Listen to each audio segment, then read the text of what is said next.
focal es del Seminario de Profundización en Mecanismos de Protección y Defensa de los Derechos Humanos 2. Estamos con unidad 4, la Corte Penal Internacional. Yo soy Aldo Torres y fungiré como moderador.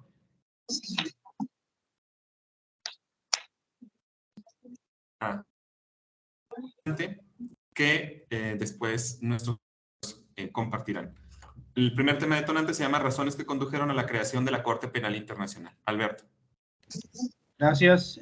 Buenos días. Mi nombre es Alberto Ruiz González, compañero de Aldo, que es el moderador. Y en este caso, podríamos decir que la Corte Penal Internacional surge por la necesidad que tiene la humanidad de perseguir y castigar a los responsables de crímenes de trascendencia internacional, como lo son el genocidio, los crímenes de lesa humanidad y los crímenes de guerra, entre otros. La Corte Penal Internacional de Justicia solo se ocupa de casos entre estados y obviamente va a enjuiciar a individuos que son responsables o probables responsables. Un antecedente anterior a la creación muy importante fue justamente el término de la Segunda Guerra Mundial, en el cual se juzgaron algunos altos mandos, sobre todo nazis, que intervinieron en el proceso contra los judíos y contra otras comunidades internacionales. La Corte, obviamente, es internacional, está especializada en materia penal y obviamente trata sobre la responsabilidad individual de los criminales que en este caso fueron responsables de, válgame la redundancia, de esos crímenes. Es cuanto. Gracias, Alberto. Leticia. Gracias, Aldo. Comparto totalmente la opinión de mi compañero Alberto. Efectivamente, ¿por qué asuntos de mayor trascendencia, de mayor gravedad? Porque precisamente este tipo de crímenes no son crímenes cualquiera. Cuando llamamos que son de lesa humanidad es porque no le interesa únicamente a quien ha sido la víctima, sino le interesa también que sea enjuiciado a la humanidad porque ha lesionado su derecho. Entonces, efectivamente, ¿qué diferencia vamos a encontrar entre la Corte Penal Internacional y el sistema interamericano? Recordemos que este último va en contra de delitos que se cometen por parte del Estado, pero la creación de la Corte Penal Internacional pues persigue a la persona que ha sido el objeto y el sujeto involucrado precisamente en un delito de mayor trascendencia. ¿Por qué los tenemos considerados? Tenemos los juzgados o los juicios de Nuremberg después de la Segunda Guerra Mundial, en donde no fueron delitos menores, donde la importancia de estos delitos pues ya involucra a personas, persigue a personas para que de aquí puedan ser enjuiciados y que los crímenes no queden sin resolverse, Aldo. Muchas gracias. Yo creo que a modo de conclusión, nosotros podríamos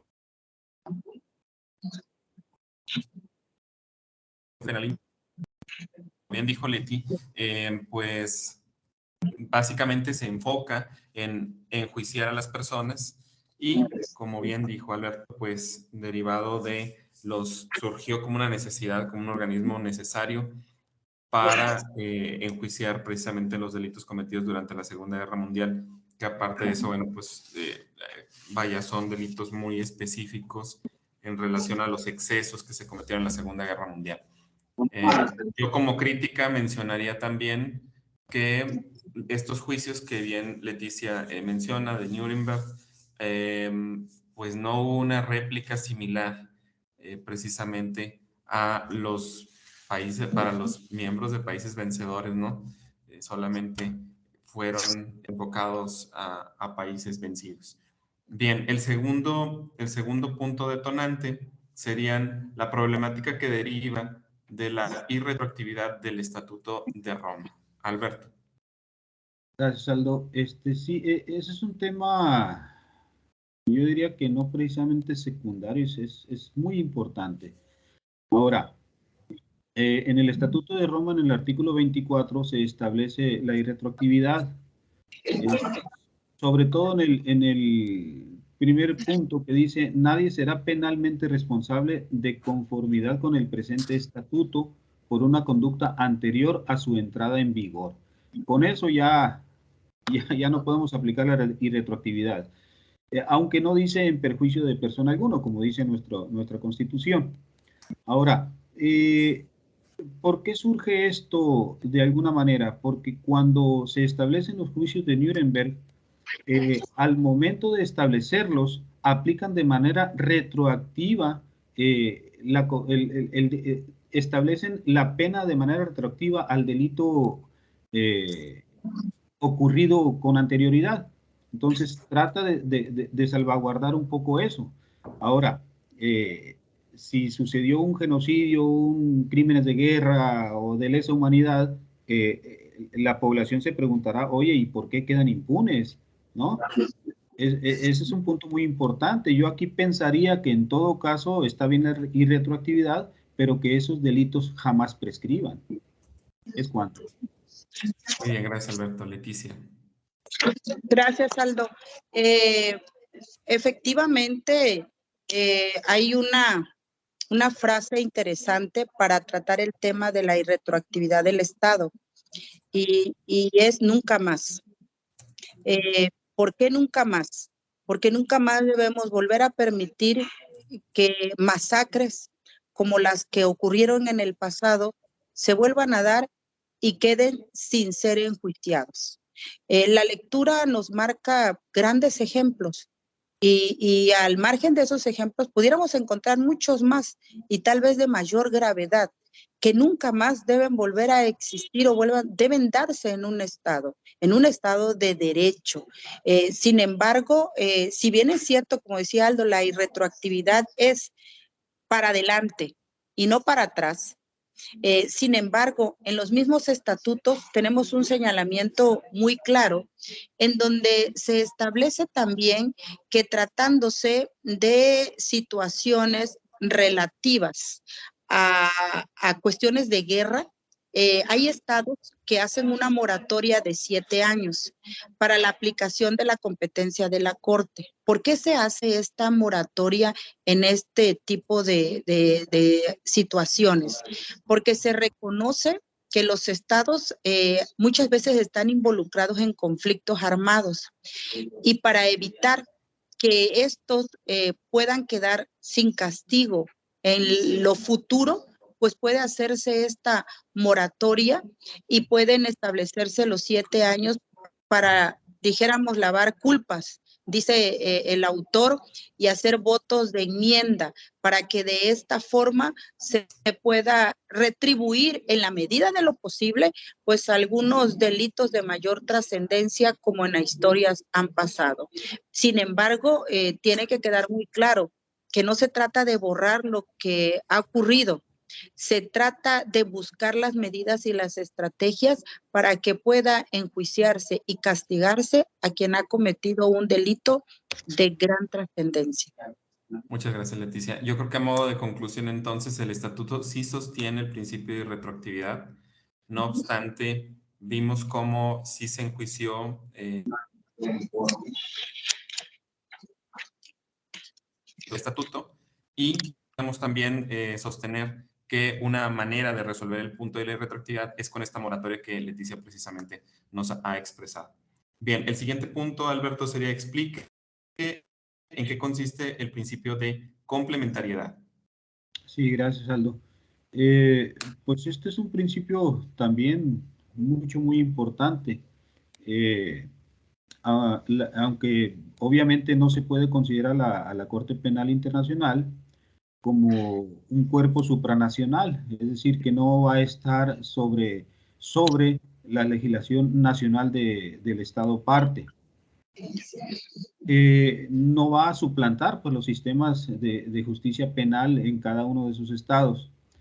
Se convierte, como bien dice el principio, en un complemento de esas jurisdicciones, de esas leyes, de esas aplicaciones.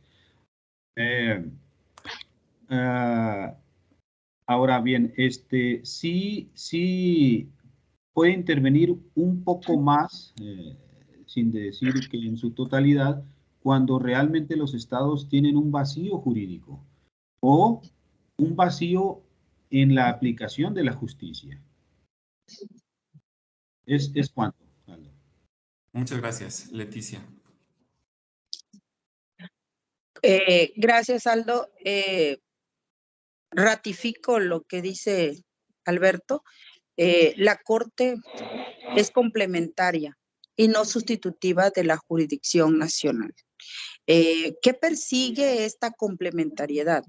Pues persigue atender a un principio de soberanía, independientemente de que los distintos estados tengan una pertenencia a la Corte Penal Internacional. Esto no significa que en delitos ordinarios y en leyes ordinarias tienen que tener una intervención, o bien que los juicios puedan seguirse conociendo a través de esta instancia internacional.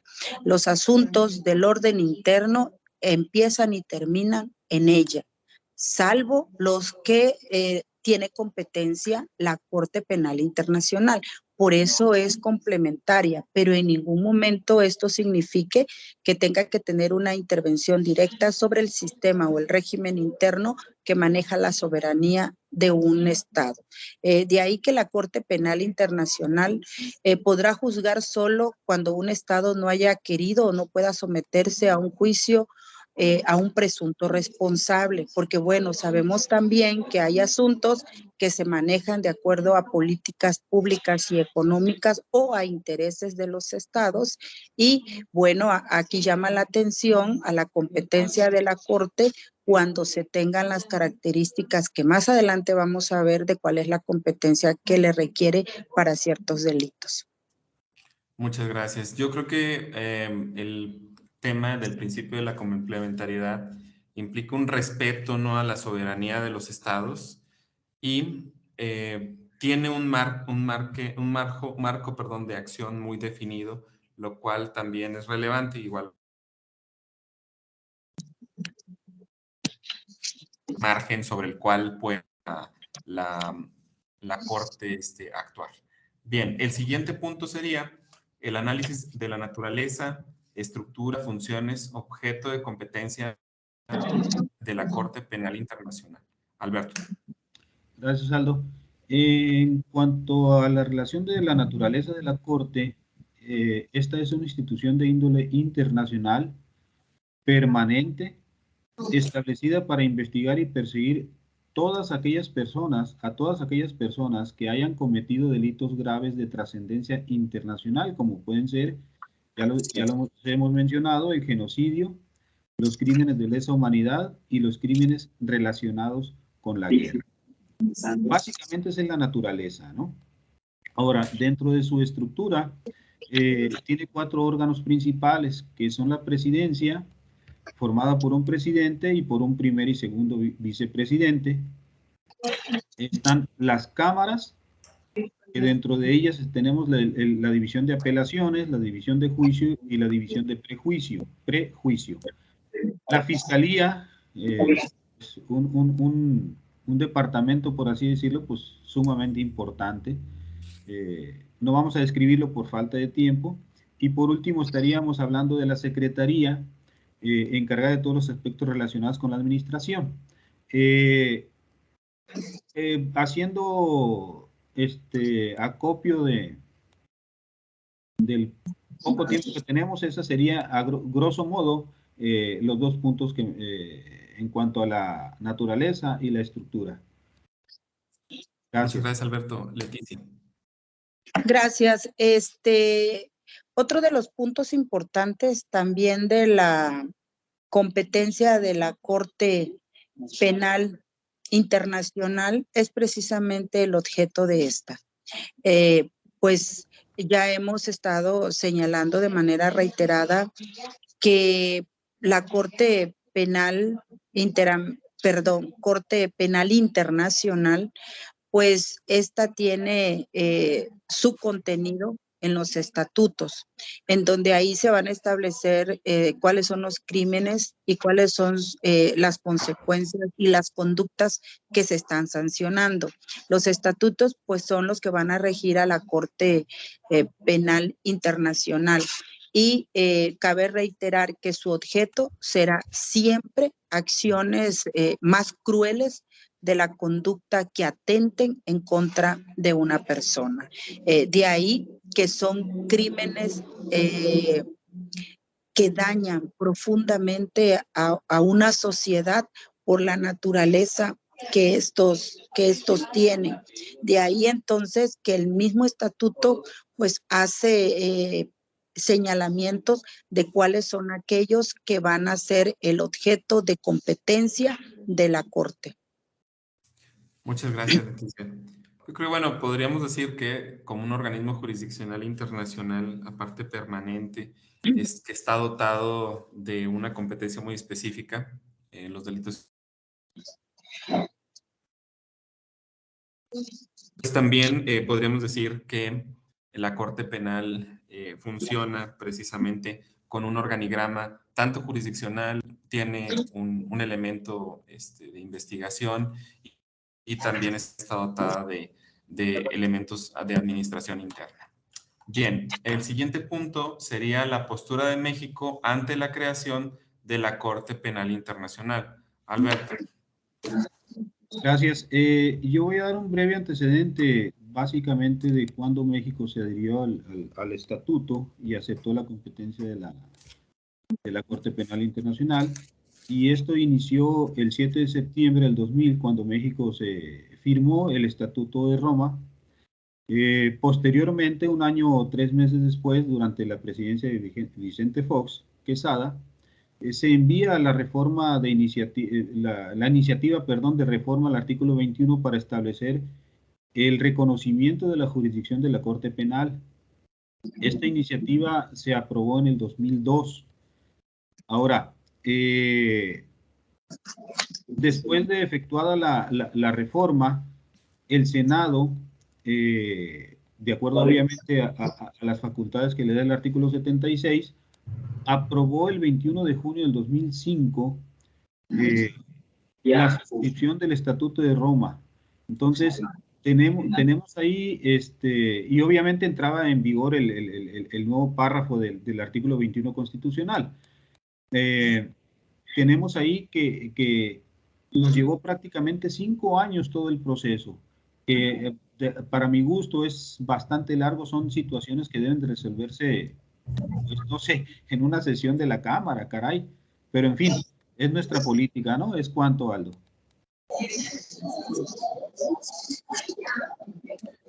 Muy bien. Leticia.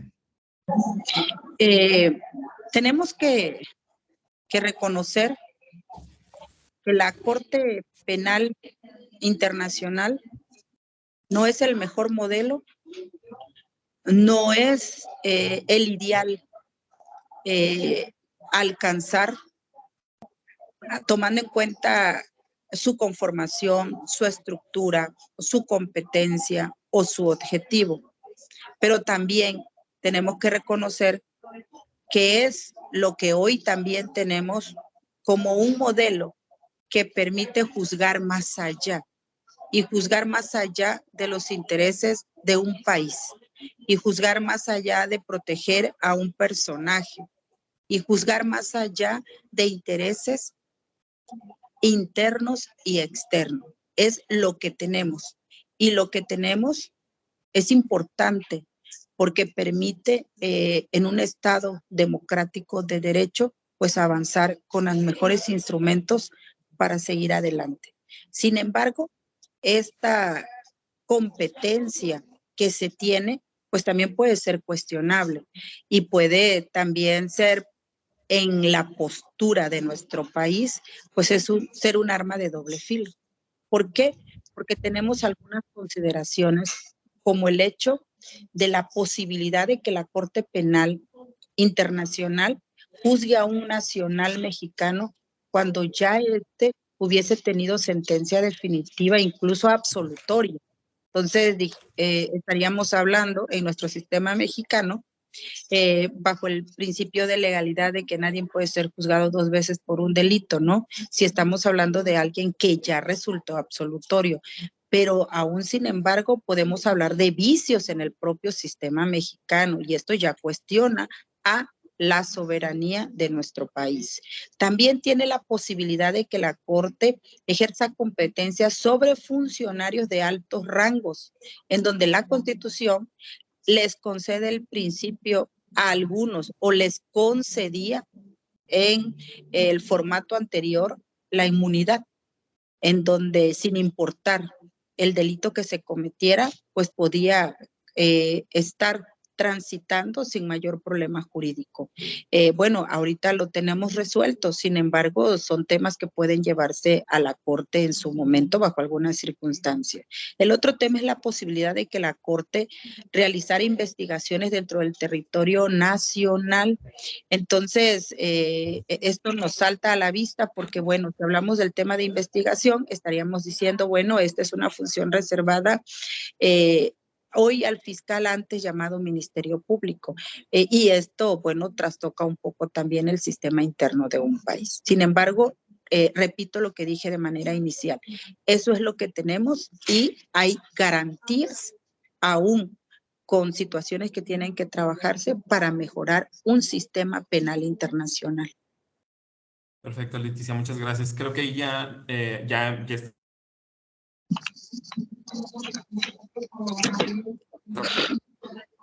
Roberto, si tengas algo que abonar a ese último punto. No escuché bien. Perdón, decía que con este tema que Leticia nos acaba de mencionar, también estamos entrando en el punto de aciertos y desaciertos de la Corte. No sé si hay algo más que tú quisieras aportar.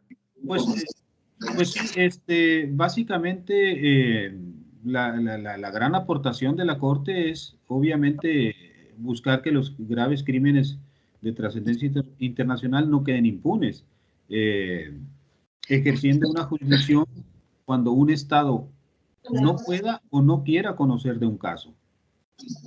Sería mi aportación por cuestión de tiempo, ¿no? Sí, yo creo que al final, nada más como conclusión, tendríamos que entender que este organismo internacional, jurisdiccional, sí parece ser necesario, pero al final de cuentas es perfectible, como bien lo dice Leticia, tiene muchas áreas de oportunidad, pero también pues los orígenes lo han marcado en el sentido de que los vencedores fueron quienes le dieron estructura a esta Corte Penal Internacional y precisamente es ese uno de los puntos más sensibles. El juego, como luego la Corte tiene una función de complementariedad que sí le permite hacer juego con las soberanías internas de los estados. Completamente de acuerdo. No sé si tengan algo que aportar ustedes en este punto. No, desde mi punto de vista, básicamente se aportó lo requerido. Obviamente es mucho más amplio, pero nos falta tiempo. Y por mi parte sería todo. De acuerdo.